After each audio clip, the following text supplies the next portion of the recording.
चिमण्या गोष्टी। नमस्कार मुलांनो, स्वागत आहे तुमचे चिमण्या गोष्टीमध्ये।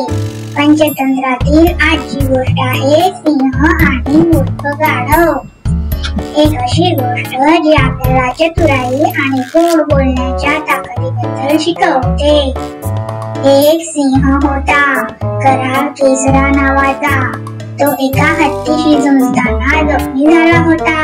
त्याच्या सोबत एक लांडगा होता, त्याचा विश्वासू सेवक होता। तो भुकेमुळे दोघेही खूप अशक्त झाले। लांडगा म्हणाला, महाराज, मी काहीच काम करू शकत नाही, भूक लागली आहे। सिंह म्हणाला, मग एखादा कमजोर प्राणी शोध, नाहीतर आपण दोघं मरू। लांडग्याने एका गवत खात असलेल्या गाढवाला पाहिलं आणि म्हणाला, काका, इतके अशक्त का दिसताय? गाढव म्हणाला, माझा मालक खूप क्रूर आहे, फार काम करून थोडेच अन्न देतो। मग लांडगा म्हणतो, चला माझ्यासोबत, माझा स्वामी जंगलात प्राण्यांचं रक्षण करतो, हिरवं गवत भरपूर आहे।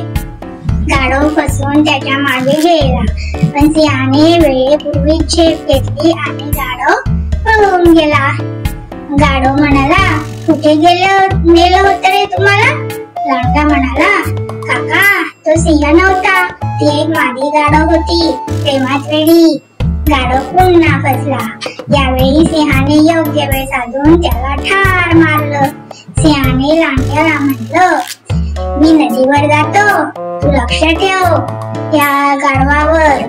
भुकेला लांडगा गाढवाचं मेंदू खाऊन टाकतो।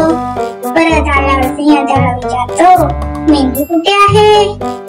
तो म्हणतो, स्वामी, त्याच्याकडे मेंदूच नव्हता, असता तर पुन्हा का आला असता?